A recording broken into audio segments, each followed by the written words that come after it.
السلام علیکم students, page number 25 ہے میرے پاس یہ، اور ٹاپک اس کا ہے کہ تجربہ کیا ہے، ڈیوئی نے تعلیم کو تجربہ کیوں قرار دیا ہے۔ اب تجربہ وہ کہہ رہے ہیں کہ وہ عمومی تاثر ہے اور عملی مہارت ہے جو کسی فعل کو بار بار کرنے کے نتیجے میں جنم لیتی ہے، اور یہ ایک ایسا عمل ہے جس کے نتیجے میں کسی بھی سرگرمی یا فعل سے منسلک خامیاں بتدریج کم ہوتی ہیں۔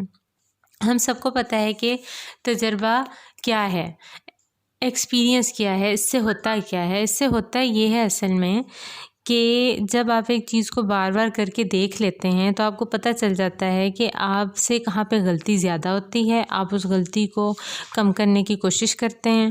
ہر دفعہ جب آپ نئے سرے سے وہ کام کرتے ہیں تو وہ پہلے سے بہتر کرنے کی کوشش کرتے ہیں۔ یہی کرتا ہے ایکسپیرینس آپ کے ساتھ، اور بہت ساری جابس کے لیے بہت ساری جگہوں پر اسی لیے ایکسپیرینس ڈیمانڈ کرتے ہیں، کیونکہ اس کو چیز کو کرنے سے جو ہمیں تجربہ ملتا ہے وہ ہماری خامیوں کو کم کرتا ہے۔ ہم وہ چیز پھر ٹھیک سے ٹھیک کرنا شروع کر دیتے ہیں اور بہتر سے بہتر کرنا شروع کر دیتے ہیں۔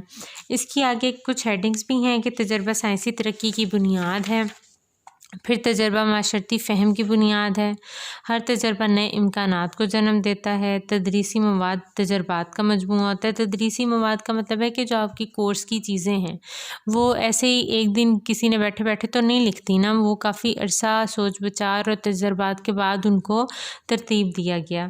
پھر تعلیم تجربات کی پیشکاری ہے، یعنی کہ یہ جو ایجوکیشن کا سسٹم ہے یہ بھی سارا ایکسپیرینس بیسڈ ہے۔ بہت سارے ایکسپیریمنٹس کیے گئے کہ انسان کی لرننگ کس طریقے سے زیادہ ہو سکتی ہے، کس طرح کا میٹیریل ہو، کس طرح کا کریکولم ہو تو وہ زیادہ لرن کرے گا، اور پھر یہ چیزیں جو ہیں ڈیزائن ہوں گی۔ نیکسٹ ہے تجربہ کی صورت میں تعلیم فرد کو کیا بناتی ہے۔ ہم ایکسپیرینس بھی آ جائے، ایجوکیشن بھی آ جائے تو ہم کیا بن جائیں گے؟ ہم بہتر ہیومن بینگ بن جائیں گے، جس کو چیزوں کا پتہ ہوگا کہ اس کو کیسے کرنے سے کیا ریزلٹس، کیا آؤٹ پٹ سامنے آئے گا۔ وہ کہہ رہے ہیں تعلیم تجربات سے منسلک ہے، تجربات سے زندگی کا فہم بڑھتا ہے۔ فہم کا مطلب ہے کہ سمجھ بوجھ آپ کی بڑھ جاتی ہے۔ تجربات سے مستقبل کا تعین آسان ہو جاتا ہے۔ ظاہر ہے جب آپ کو ایک چیز کا ایکسپیرینس ہو جائے گا، آپ کو اس کی نیگیٹیوٹیز پازیٹیوٹیز سب کا پتہ ہوگا، تو جب آپ فیوچر میں وہ کام کرنے لگیں گے ایکسپیرینس کی وجہ سے آپ اس کو پہلے سے پرکھ لیں گے کہ یہ چیز کے نتیجے میں کیا ہوگا، یہ کیا فیوچر میں ہمیں اس کا فائدہ ہوگا یا کہ ہمیں اس کا نقصان ہوگا۔ پھر ہے تجربات کا تعلق حل مسائل سے ہے، تجربات سے سائنسی نقطہ نظر پیدا ہوتا ہے۔ نیکسٹ ہے تعلیم کا کردار کیا ہے۔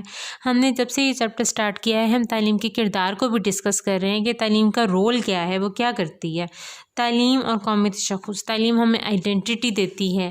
تعلیم اور سرمایہ کاری، تعلیم انویسٹمنٹ میں بھی کام آتی ہے۔ پھر تعلیم اور قومی وحدت ہے، تعلیم اور تہذیب ہے، تہذیب والی بات کو ہم نے کافی ڈیٹیل میں ڈسکس کیا تھا۔ پھر ہے تعلیم اور کردار سازی، بالکل کریکٹر بلڈنگ میں ایجوکیشن کا بہت بڑا ہاتھ ہے، یہ آپ کو ایک بہتر انسان بناتی ہے اگر بہتر طریقے سے آپ کو پرووائڈ کی گئی ہو تو۔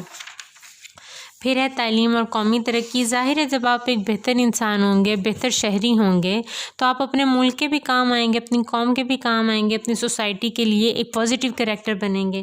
پھر تعلیم اور سائنسی ترقی، تعلیم اور اخلاقیات، اور نیکسٹ ہے تعلیم اور معاشرتی تشکیل نو، تعلیم اور تجربے کی تعمیر نو، تعلیم اور معاشرتی مطابقت۔ یہ سارے وہ ٹاپکس ہیں جو ہم کلاس میں ڈسکس کرتے رہے ہیں مختلف اوقات میں، اور آپ لوگ اس کو پڑھیں گے تو آپ لوگ ان سے ریلیٹ کر پائیں گے، کیونکہ آپ اسٹوڈنٹ ہیں اور ایک اسٹوڈنٹ اچھے سے سمجھ سکتا ہے کہ ایجوکیشن اس کے اندر کیا چینج لاتی ہے، اس کو کس طرح کا انسان بناتی ہے۔